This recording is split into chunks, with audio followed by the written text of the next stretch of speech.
Ini adalah rahasia tengah malam. Beranikah kau mendengarnya?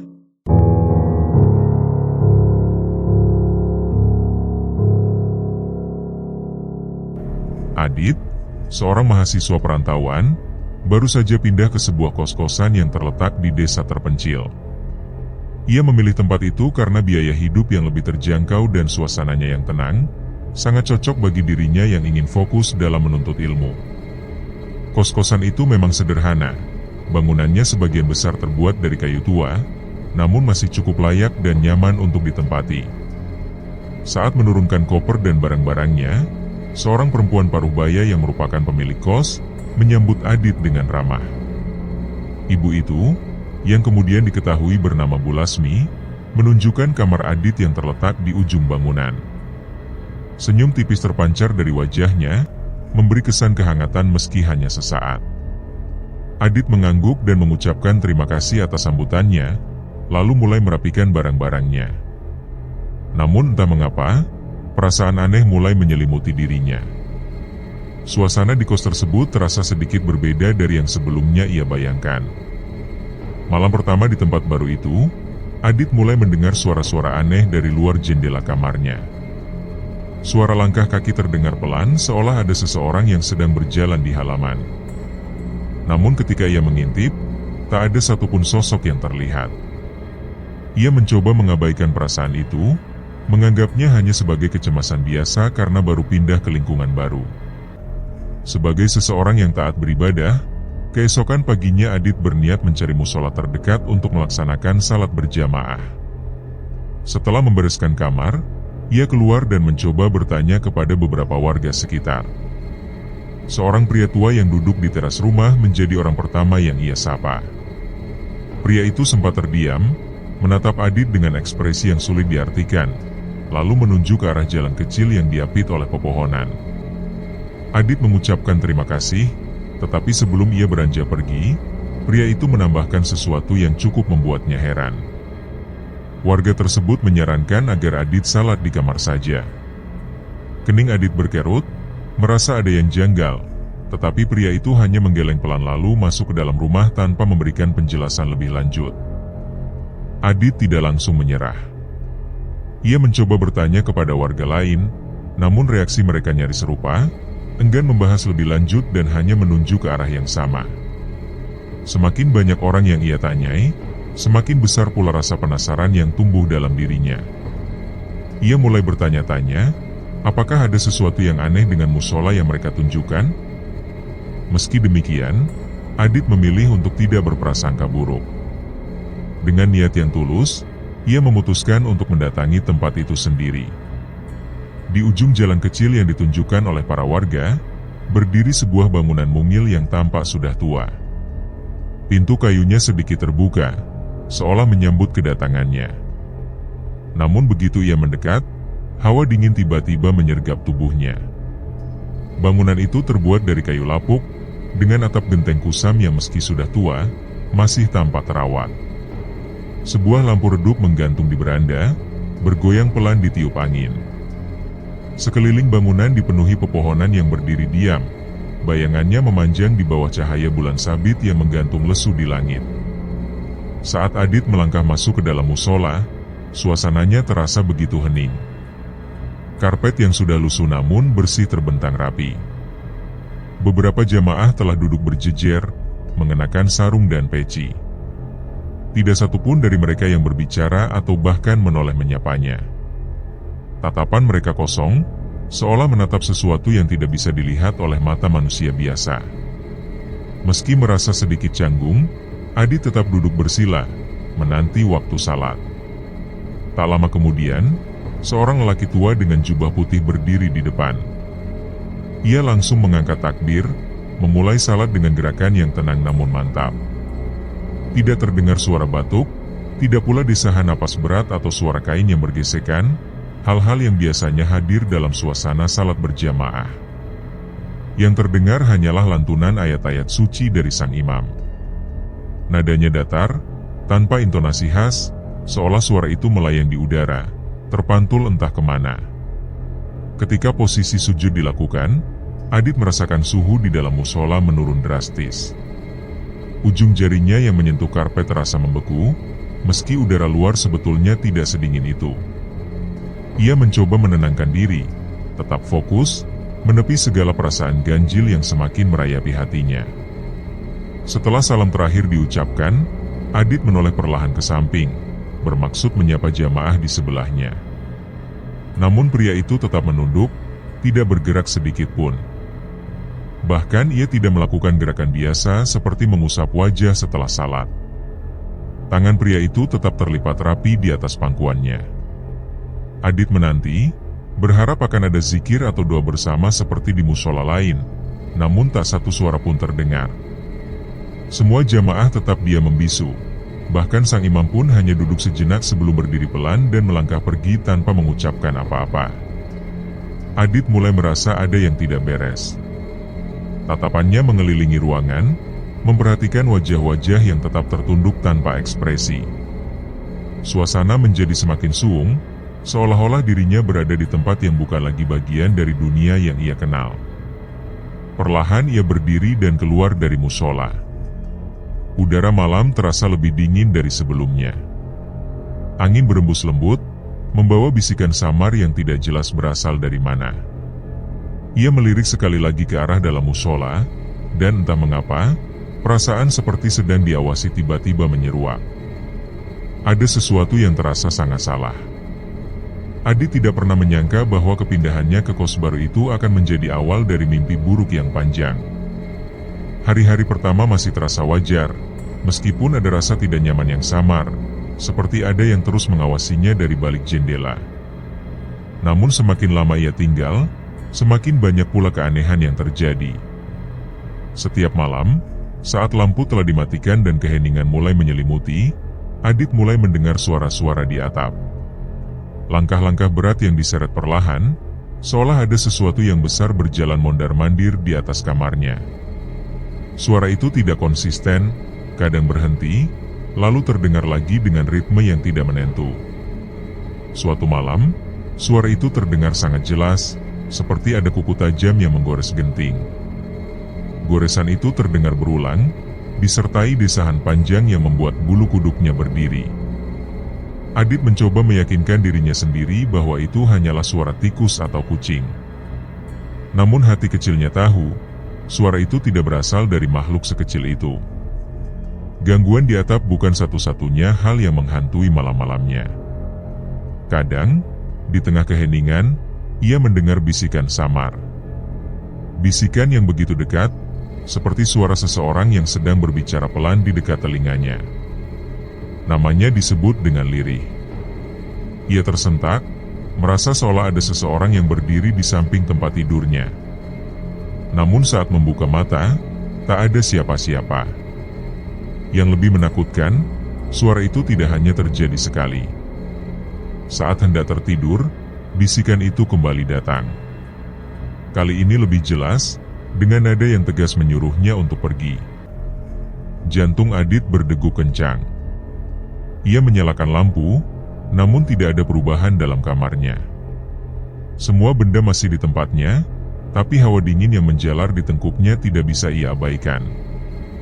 Gangguan itu semakin nyata ketika ia mulai melihat sosok bayangan hitam berdiri di sudut kamar. Sosok itu tinggi, jauh lebih tinggi dari manusia biasa, dengan tubuh tegap pekat seperti kabut yang membentuk wujud menyeramkan. Saat pertama kali melihatnya, tubuh Adit seketika membeku. Sosok itu berdiri dia menghadapnya.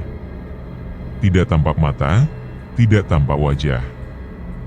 Hanya bentuk hitam legam yang seolah menyerap cahaya di sekitarnya. Ketika ia menggerakkan tangannya untuk menyalakan lampu, sosok itu menghilang. Namun hawa dingin tetap bertahan di dalam kamarnya, seakan keberadaan makhluk itu belum benar-benar pergi, hanya tidak terlihat oleh mata manusia biasa. Pada malam berikutnya, sosok misterius itu kembali menampakkan dirinya. Kali ini, jaraknya jauh lebih dekat dari sebelumnya. Adit terbangun dalam keadaan setengah sadar dan matanya menangkap bayangan yang berdiri di ujung tempat tidurnya. Sosok itu memiliki sepasang mata merah membara yang menatap dengan tajam, mengunci pandangannya dalam suasana mencekam. Adit berusaha menggerakkan tubuhnya, namun seluruh sendinya terasa kaku. Mulutnya terbuka, seolah hendak berteriak, tetapi tidak ada suara sedikit pun yang keluar. Dada terasa sesak, seakan ada beban berat menindihnya dari atas.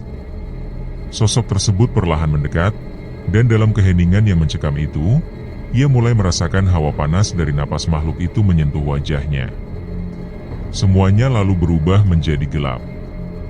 Ketika akhirnya ia tersadar, pandangannya buram menatap langit-langit kamar yang basah oleh keringat dingin.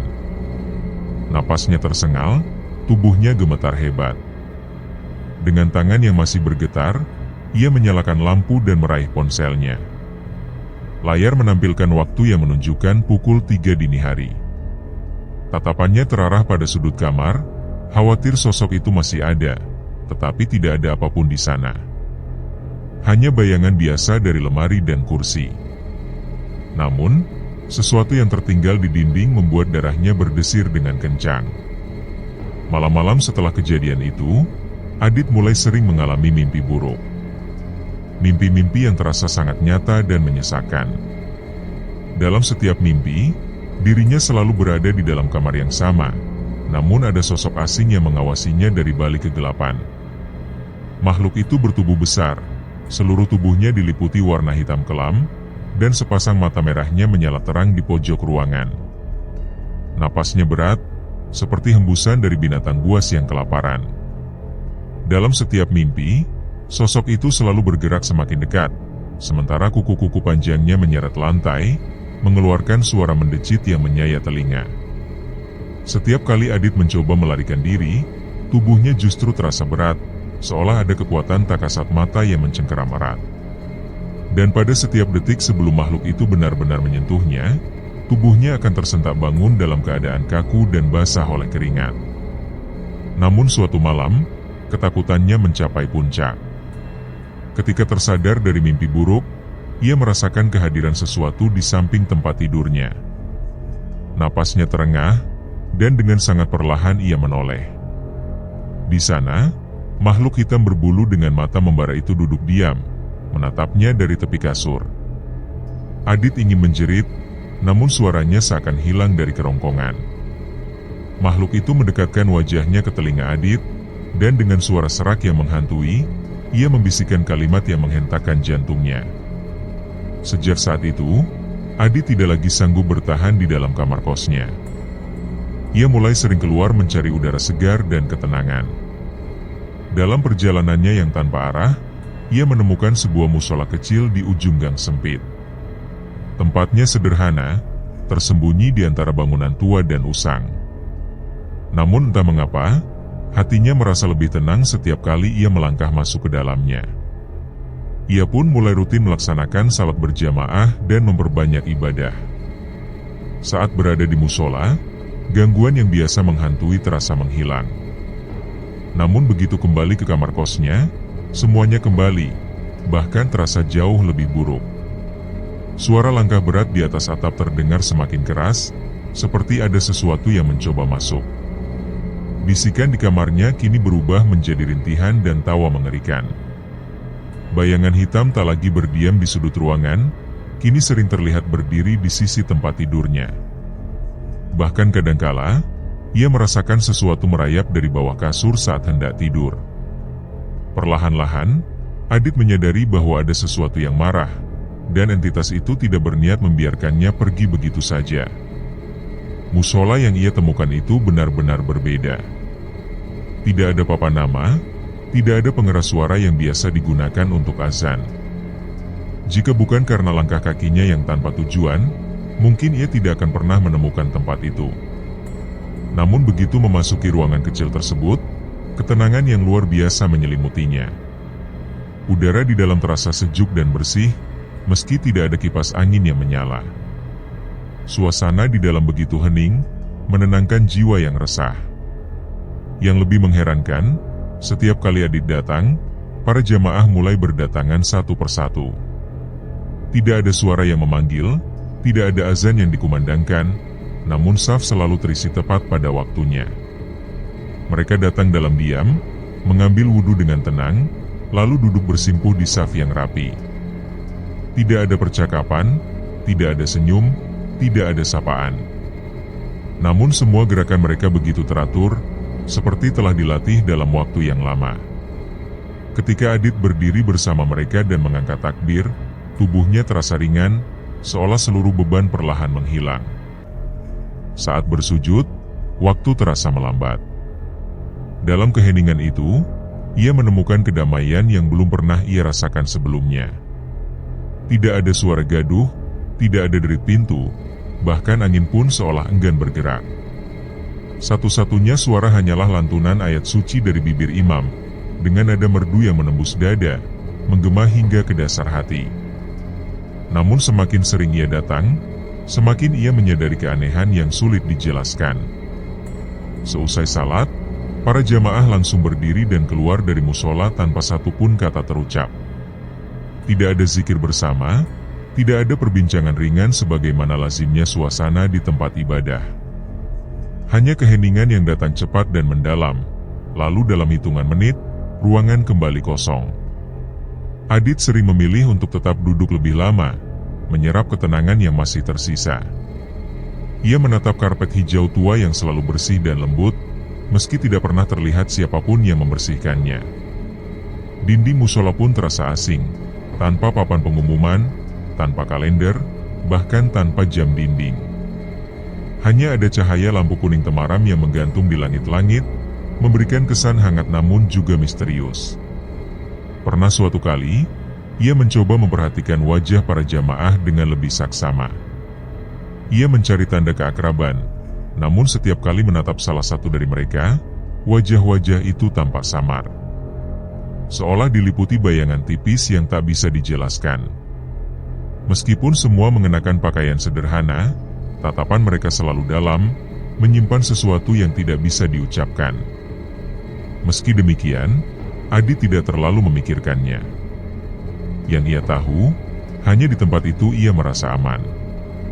Setiap kali melangkahkan kaki ke dalam musola tersebut, dunia seolah berhenti di ambang pintu.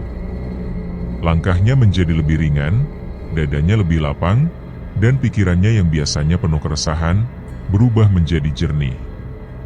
Malam itu, ketika akhirnya ia melangkahkan kaki keluar dari musola, suasana di sekitarnya terasa jauh berbeda dari biasanya. Jalanan yang kerap dilaluinya tampak lebih sunyi, seakan-akan kehidupan di sekelilingnya menghilang begitu saja. Lampu-lampu jalan yang redup nyaris tidak mampu menembus pekatnya kegelapan malam. Angin berhembus perlahan, membawa aroma tanah basah dan hawa dingin yang merayap pelan menyentuh kulitnya. Ia sempat menoleh ke arah musola yang kini berada di belakangnya, sebuah bangunan kecil, sederhana, dan tidak mencolok. Meski demikian, ada sesuatu yang menggelayuti hatinya, perasaan ganjil yang tak mampu ia jelaskan. Tempat itu mulai terasa tidak nyata, seolah-olah hanyalah bagian kecil dari sesuatu yang lebih besar, sesuatu yang belum sepenuhnya bisa dipahami oleh akalnya. Dengan langkah pelan, Adit meninggalkan musola. Namun dalam hatinya, pertanyaan itu terus menggema dan tak kunjung mendapat jawaban. Garis antara mimpi dan kenyataan kian hari semakin kabur. Sosok tinggi besar yang selama ini hanya muncul dalam tidurnya, perlahan-lahan mulai menampakkan wujud dengan lebih jelas. Dalam mimpinya, Adit bisa melihat setiap detail dari tubuh makhluk itu. Bulu-bulu hitam yang kasar membalut tubuhnya, mata merah membara yang menatap tajam tanpa berkedip, serta gigi-gigi panjang dan tajam yang terlihat jelas setiap kali makhluk itu menyeringai penuh ancaman. Mimpi-mimpi itu datang tanpa henti. Ia selalu berada di kamarnya, duduk di atas tempat tidur, namun suasananya terasa berbeda. Ruangan itu lebih gelap, lebih dingin, dan udara di sekeliling terasa berat, seolah dipenuhi kabut hitam yang tak kasat mata. Dari sudut ruangan, makhluk itu selalu muncul. Ia tidak pernah terburu-buru, hanya berdiri diam dan menatap lurus dengan mata menyala seperti bara api. Adit selalu ingin berlari atau berteriak, namun tubuhnya selalu terasa terkunci. Setiap kali ia mencoba membaca doa dalam hati, suara makhluk itu menggema dalam pikirannya, serak dan berat, menembus batin seperti cengkeraman yang kuat. Ketika tubuh makhluk itu mulai bergerak cepat ke arahnya, Adit terbangun dengan napas yang terengah dan keringat dingin membasahi tubuhnya. Jantungnya berdegup kencang hingga terasa sakit. Namun malam itu jauh lebih buruk dari sebelumnya. Ketika membuka mata, ia tidak lagi mendapati dirinya sendirian. Sosok itu berdiri tepat di depan tempat tidurnya, tinggi dan besar, lebih nyata daripada sebelumnya. Meski tidak bergerak, kehadirannya memenuhi ruangan dengan hawa panas dan aroma busuk yang menyengat. Tangannya gemetar saat mencoba meraba tombol lampu di sisi ranjang. Begitu cahaya menyala, sosok itu menghilang, namun hawa dingin yang menusuk tetap tinggal. Ia duduk di tempat tidur, tubuhnya gemetar, dan matanya menyisir setiap sudut ruangan, berusaha memastikan bahwa dirinya benar-benar sendirian. Tapi jauh di dalam hatinya, ia tahu bahwa ada sesuatu yang masih mengawasinya. Kejadian itu tidak hanya terjadi saat malam. Siang hari pun kini terasa tidak nyaman. Barang-barangnya sering jatuh tanpa sebab. Gelas yang diletakkan di meja bisa tiba-tiba pecah. Buku-buku di rak sering terlempar seperti ada tangan tak terlihat yang sengaja mendorongnya. Yang lebih mengerikan, pintu lemari pakaiannya kadang terbuka sendiri saat malam telah larut. Pernah suatu malam, ketika hendak tidur, ia mendengar suara halus, gesekan kayu yang samar. Ia menoleh dan melihat sendiri bagaimana pintu lemari itu perlahan bergeser, seperti ada sesuatu di dalamnya yang ingin keluar. Tubuhnya menegang, napasnya ditahan, dan angin malam yang masuk melalui jendela setengah terbuka membuat tirai berkibar perlahan. Namun bukan itu yang paling membuat bulu kuduknya berdiri, melainkan suara napas berat yang terdengar di belakangnya. Bukan napas miliknya sendiri, tapi suara dari sesuatu yang besar dan tidak terlihat. Perlahan, ia menoleh, namun yang tampak hanyalah kekosongan. Meski demikian, hawa dingin semakin menusuk seolah ada yang berdiri di belakangnya, meski tidak tampak. Ketakutannya semakin memuncak. Dengan tangan gemetar, ia meraih ponsel dan memutar lantunan ayat suci. Suara bacaan Al-Quran mengisi ruangan yang sebelumnya sunyi, namun saat itulah terdengar suara dari sudut kamar. Bukan suara benda jatuh, bukan juga langkah kaki, melainkan geraman rendah, seperti berasal dari sesuatu yang sedang terluka atau marah. Ia memejamkan mata rapat-rapat, berdoa agar malam segera berakhir, namun dalam hati ia tahu, gangguan ini belum selesai. Hari itu, suasana di musola terasa berbeda. Langit tampak labu meskipun masih sore, dan angin yang bertiup membawa hawa ganjil, sejuk namun berat, seperti ada yang mengintai dari balik senja. Setelah menyelesaikan salat asar, Adit didekati oleh seorang jamaah tua.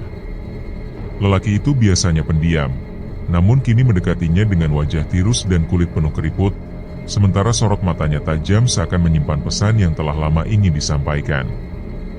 Dengan suara pelan dan penuh tekanan, ia memperingatkan agar Adit tidak datang ke musola saat maghrib nanti. Peringatan itu begitu tiba-tiba, membuat Adit terkejut. Lelaki itu belum pernah berbicara padanya sebelumnya. Sorot matanya yang serius memancarkan rasa takut dan kepasrahan yang sulit dijelaskan. Adit sempat ingin bertanya alasan di balik peringatan itu, namun tatapan lelaki tersebut cukup untuk mengurungkan niatnya. Ia hanya mengangguk perlahan dan menyaksikan lelaki itu pergi tanpa berkata apa-apa lagi. Suasana musola tetap terlihat seperti biasa, namun jika diperhatikan lebih saksama, ada yang berbeda. Para jamaah seolah terburu-buru. Tidak ada yang berbicara satu sama lain, dan mereka segera pergi begitu selesai salat. Tidak ada percakapan, tidak ada senyum atau sapa, hanya keheningan yang dingin. Adit merasakan ada sesuatu yang tidak ia mengerti, namun ia memutuskan untuk mengikuti nasihat lelaki tua itu. Menjelang maghrib, Adit memilih tetap di kamar kos. Ia menyalakan lampu dan berusaha menyingkirkan rasa penasaran yang mengganggu pikirannya. Namun ketika azan berkumandang, suara itu terdengar berbeda. Bukan suara yang biasa ia dengar dari musola, melainkan seperti lantunan doa atau bisikan yang samar, terdengar dari kejauhan tapi terasa dekat di telinganya. Udara di kosannya terasa jauh lebih dingin dari biasanya, seperti sedang terjadi sesuatu di musola, sesuatu yang tidak boleh ia saksikan. Ia duduk gelisah, malam itu terasa lebih hening. Jam dinding menunjukkan waktu Isya, namun tidak terdengar suara apapun dari arah musola. Tidak ada tanda-tanda kegiatan seperti biasa. Pikiran Adit semakin terusik, bertanya-tanya apa sebenarnya yang tengah berlangsung di tempat itu. Peringatan lelaki tua itu semakin terasa ganjil. Perasaan ingin tahu mendorongnya untuk mencari jawaban. Tanpa pikir panjang, ia mengenakan jaket dan melangkah keluar. Angin malam menyambutnya dengan dingin yang menusuk. Udara terasa berat, seolah ada sesuatu yang menggantung di dalamnya. Namun ia tetap berjalan menuju gang kecil yang biasa ia lewati. Anehnya, ketika ia berbelok, bukan musola yang ia temukan, melainkan jalan buntu. Dinding kusam dan semak-semak liar berdiri di hadapannya. Ia mencoba jalur lain, namun lagi-lagi ia tidak menemukan musola. Yang ada hanyalah lapangan kosong penuh rumput liar, tempat yang sama sekali asing. Jantungnya mulai berdetak lebih cepat. Ia menarik napas dalam-dalam, mencoba mengingat kembali jalur yang biasa dilewatinya. Musola itu seharusnya tidak jauh, hanya melewati satu gang kecil dari kosannya. Tapi malam itu, semuanya terasa berubah. Seolah-olah musola itu tidak pernah ada. Pikirannya mulai dipenuhi oleh berbagai kemungkinan. Ia mulai bertanya-tanya apakah dirinya hanya tersesat, atau mungkinkah ada sesuatu yang sengaja menghapus jalan menuju musola. Saat ia berusaha mencari arah kembali, langkah kakinya semakin cepat, seiring dengan degup jantung yang makin kencang. Bayangan gelap dari pepohonan di sekeliling terasa makin besar dan menekan, seolah mereka perlahan bergerak mendekat ke arahnya. Tiba-tiba, ia mendengar sesuatu. Sebuah suara berat dan lambat bergema di jalanan yang sepi. Sumber suara itu berasal dari belakangnya. Langkahnya terhenti. Tenggorokannya tercekat, jantungnya berdetak liar saat ia menelan ludah dengan susah payah. Tangannya gemetar ketika ia perlahan menoleh ke belakang, dan di sanalah sosok itu berdiri, makhluk tinggi besar yang kini terlihat jauh lebih jelas dari sebelumnya. Tubuh sosok itu menjulang tinggi, diselimuti bulu hitam lebat yang menutupi sekujur tubuhnya. Sepasang mata merah menyala bagaikan bara api menatap lurus ke arahnya, tajam dan menusuk. Dalam beberapa detik, tubuhnya tidak mampu bergerak. Nafasnya tercekat dan seluruh tubuhnya membeku. Lalu, sesuatu yang lebih menakutkan terjadi. Sosok itu mulai melangkah maju. Langkahnya berat, namun setiap gerakan terasa pasti, seolah mengetahui bahwa mangsanya tak akan bisa lari kemana-mana. Keinginan untuk berlari dan berteriak muncul, namun tubuhnya tidak merespons. Kaki-kakinya lemas, kepalanya terasa berputar, dan dunia di sekitarnya seolah berputar cepat dalam pusaran yang tidak wajar. Pandangannya mulai mengabur, sementara telinganya dipenuhi oleh dengungan aneh yang mencekam. Hanya satu hal yang masih terlihat jelas. Sepasang mata merah yang menatapnya lekat-lekat, dipenuhi bukan hanya dengan kemarahan, tetapi juga sesuatu yang lebih dalam, gelap, dan tak terdefinisikan. Ia mencoba melawan, berusaha menggerakkan tubuhnya, namun semua sia-sia. Tubuhnya jatuh ke tanah, pandangan matanya menghitam. Dingin. Itulah sensasi pertama yang ia rasakan saat perlahan kesadarannya kembali. Tubuhnya terasa berat dan kepalanya berdenyut hebat. Ketika matanya terbuka, yang pertama kali ia lihat adalah langit malam yang kelam, dihiasi oleh bintang-bintang redup yang tersembunyi di balik kabut tipis. Suara-suara samar mulai terdengar di telinganya, gumaman, langkah kaki di atas tanah berpasir, dan bisikan-bisikan cemas. Saat mencoba bergerak, sesuatu yang kasar menyentuh tangannya. Rumput liar dan ranting-ranting kering terasa menusuk kulitnya. Perlahan, ia mengangkat kepalanya, dan seberkas cahaya senter menyilaukan wajahnya hingga ia harus menyipitkan mata. Suara sorakan syukur terdengar dari seseorang, dan seketika beberapa orang mengelilinginya. Wajah-wajah mereka memancarkan kekhawatiran, Sebagian lagi terlihat pucat seperti habis menyaksikan sesuatu yang mengerikan. Dengan tubuh yang masih lemas, ia berusaha untuk duduk. Pandangannya menyapu sekeliling, dan detak jantungnya kembali berdebar. Ia sadar bahwa ia tidak berada di jalan menuju musola. Sebaliknya, tubuhnya ditemukan di sebuah area kosong, penuh dengan semak belukar. Pepohonan besar berdiri kokoh, menciptakan bayangan gelap yang menekan dan membekukan udara malam. Suasana di tempat itu terasa jauh lebih dingin dari biasanya. Seorang lelaki parubaya dengan wajah yang dipenuhi keriput menghampirinya. Nada bicaranya pelan namun mengandung ketegasan. Ia bertanya mengapa pemuda itu bisa sampai di tempat seperti ini. Ia mencoba mengingat-ingat. Kepalanya masih diselimuti kabut, tetapi ia tahu betul apa yang terjadi sebelum semuanya menjadi gelap. Dengan suara serak, ia menjawab bahwa ia sedang dalam perjalanan menuju musola. Seketika keheningan menyelimuti orang-orang di sekitarnya. Mereka saling berpandangan, wajah-wajah mereka berubah dari khawatir menjadi sesuatu yang lebih menyeramkan, sebuah ketakutan yang nyata. Beberapa orang bahkan menelan ludah dengan gugup. Seorang ibu tua yang berdiri agak jauh langsung merapatkan syalnya, wajahnya semakin pucat. Seorang pemuda yang tadi membantu mengangkat tubuhnya kini mundur selangkah, seolah kata-kata itu telah mengandung sesuatu yang sangat mengerikan. Ia melihat semua ekspresi itu dan kegelisahan mulai menggerogoti dirinya. Suaranya bergetar ketika ia bertanya tentang apa yang sebenarnya terjadi. Namun tak seorang pun segera menjawab. Hanya tatapan kosong dan kecemasan yang terasa menebal di udara. Lelaki parubaya itu akhirnya menghela napas panjang sebelum mulai menjelaskan bahwa musola yang disebutkan itu sebenarnya sudah lama tidak ada. Penjelasan itu membuat jantungnya seperti berhenti berdetak. Ia merasa tak percaya. Ia yakin bahwa ia sering salat di sana, bersama jamaah lain. Namun lelaki tua itu menggeleng pelan dan berkata bahwa musola itu telah lama kosong. Bahkan bangunannya sudah tidak berdiri lagi sejak bertahun-tahun silam. Ia menelan ludah. Bulu kuduknya meremang, dan kepalanya kembali terasa berputar. Keinginan untuk menyangkal muncul, karena ia yakin masih mengingat suara imam, saf-saf yang tertata rapi, dan para jamaah yang datang tepat waktu meski tanpa mendengar azan. Namun di balik semua ingatan itu, kini muncul sesuatu yang ganjil.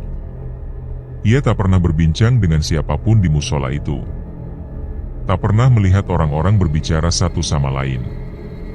Setelah salat selesai, tempat itu selalu kosong dalam sekejap, seolah para jamaah menghilang begitu saja. Kali ini, rasa dingin yang dirasakannya bukan berasal dari udara malam, melainkan dari dalam, dari sesuatu yang menjalari tulang-tulangnya. Ketegangan masih menyelimuti suasana. Warga yang menemukan dirinya di semak belukar mulai berbisik satu sama lain. Beberapa di antaranya pergi, tampaknya untuk memanggil seseorang. Tak lama kemudian, datanglah seorang pria tua berjanggut putih panjang. Wajahnya dihiasi keriput kebijaksanaan, langkahnya mantap, dan sorot matanya dalam. Ada sesuatu dalam cara bicaranya yang membuat semua orang menghormati dan mendengarkan. Ia adalah Ustadz Rahman, sosok yang sangat dihormati di desa ini. Meski masih merasa linglung, ia tahu bahwa apapun yang akan dikatakan oleh Ustadz ini mungkin bisa menjelaskan semuanya. Dengan suara tenang dan tegas, Ustadz Rahman mengatakan bahwa apa yang dialaminya bukanlah kejadian biasa. Desa ini memiliki mitos tentang musola gaib, dan beberapa warga yang mendengar nama itu langsung menundukkan kepala atau berbisik pelan, seolah nama itu sendiri telah membawa ketakutan. Dulu, bertahun-tahun silam, memang ada sebuah musola di desa ini. Namun, musola itu tidak lagi digunakan sejak suatu kejadian menimpa para jamaahnya. Ia mendengarkan penuturan itu dengan jantung berdegup kencang. Menurut Ustadz Rahman, pada suatu malam, musola itu dipenuhi oleh para jamaah yang salat bersama seperti biasa. Namun, ketika seorang pemuda, yang tak jauh berbeda dengannya, mencoba keluar setelah salat Isya, ia melihat sesuatu yang seharusnya tidak ada. Saat itu, Pemuda tersebut menyadari bahwa orang-orang yang salat bersamanya bukanlah manusia. Udara di sekitar mereka semakin dingin, dan banyak warga tampak menundukkan kepala, enggan mendengar lebih jauh. Namun Ustadz Rahman tetap melanjutkan. Musola itu ternyata bukanlah tempat ibadah biasa. Ia hanya muncul bagi orang-orang tertentu, dan jamaah yang berada di dalamnya bukanlah manusia, melainkan jin muslim yang menjalankan ibadah mereka sendiri.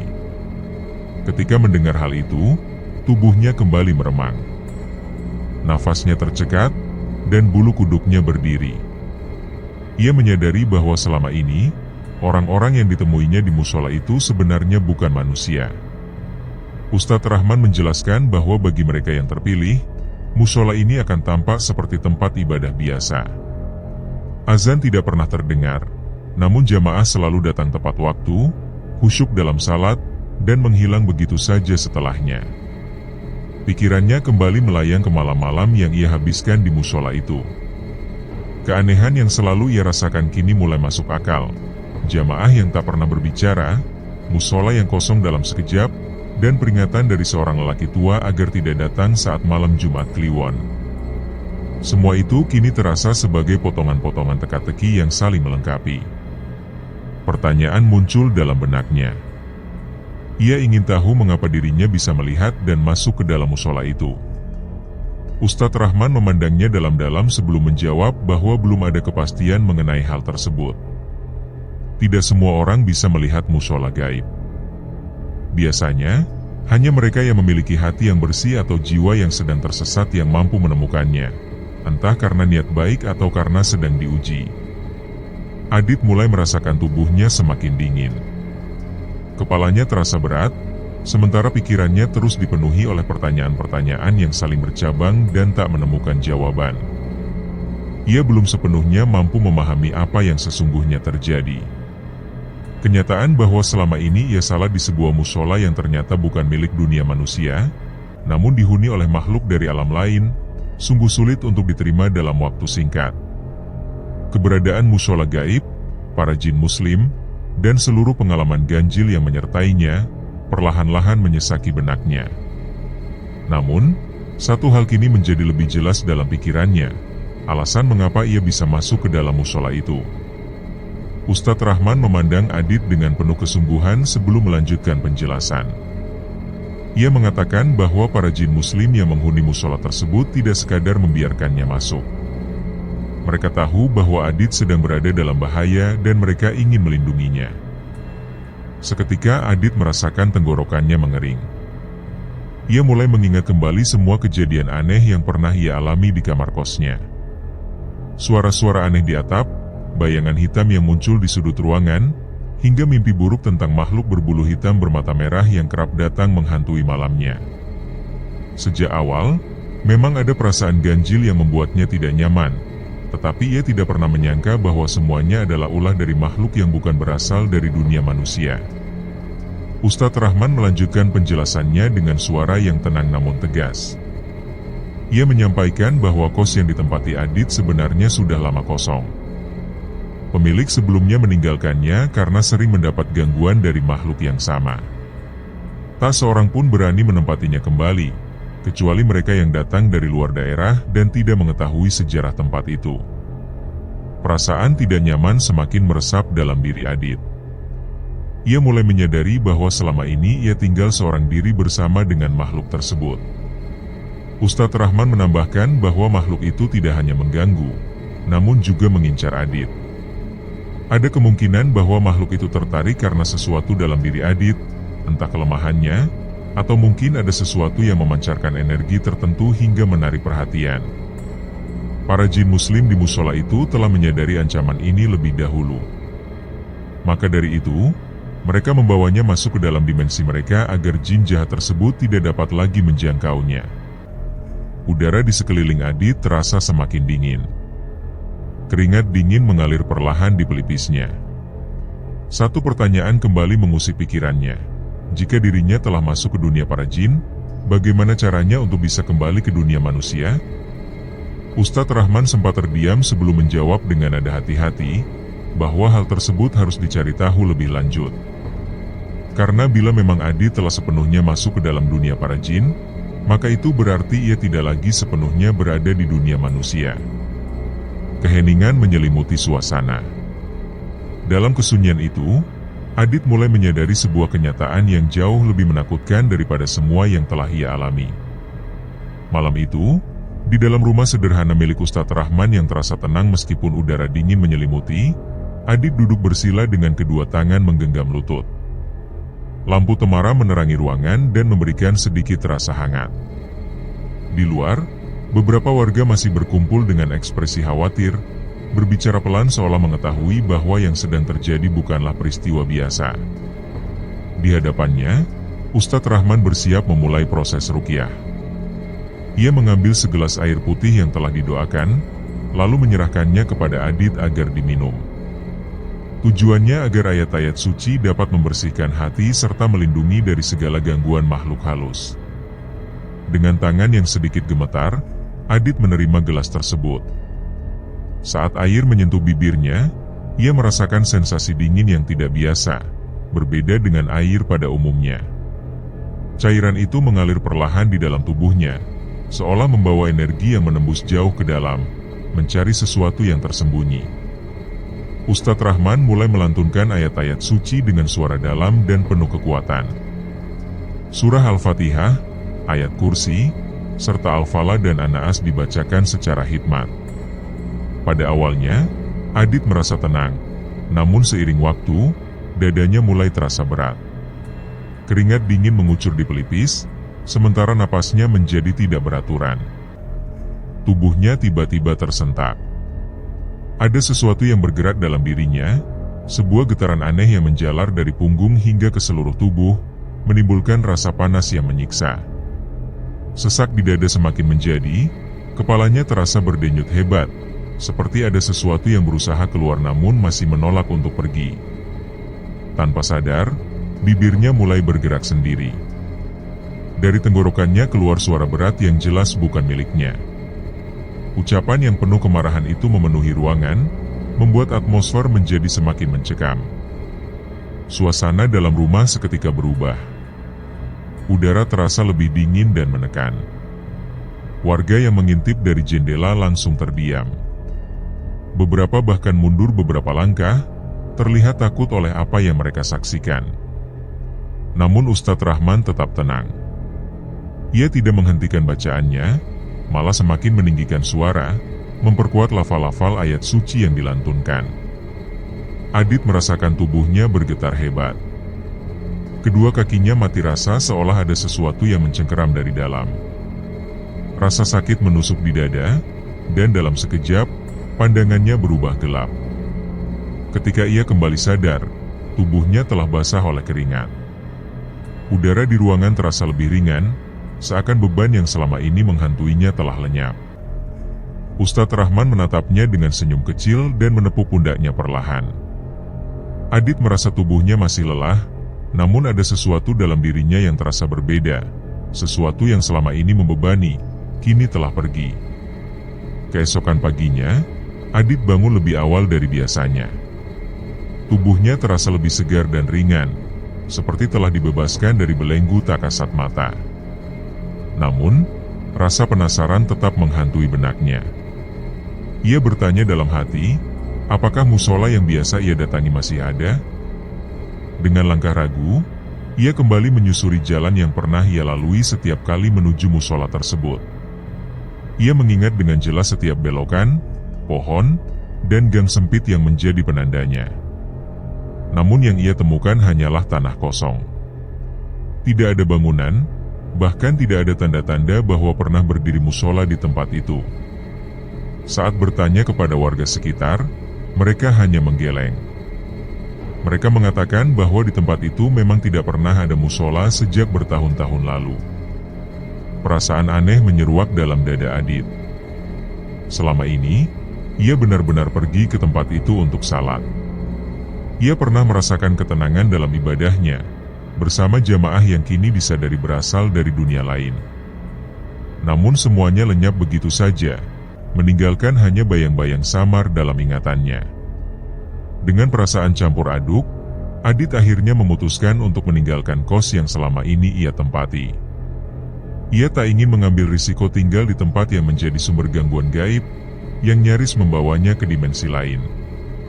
Ia mengemas barang-barangnya dengan cepat dan berpamitan kepada pemilik kos yang tampak lega mendengar keputusannya.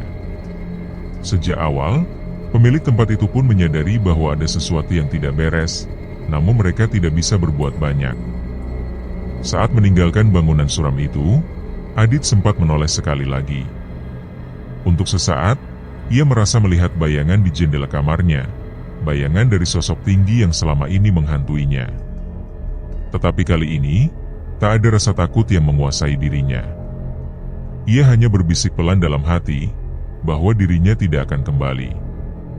Dengan langkah mantap, ia meninggalkan tempat itu. Pengalaman tersebut menjadi satu kenangan yang tidak akan pernah ia lupakan.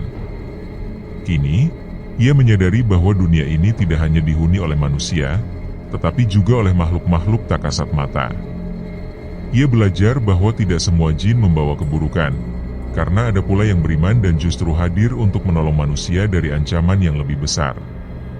Sejak saat itu, ia menjalani hidup dengan lebih hati-hati, lebih waspada, dan yang terpenting, lebih dekat kepada Tuhannya. Sebab di balik gelapnya dunia ini, masih ada begitu banyak rahasia yang belum sepenuhnya terungkap.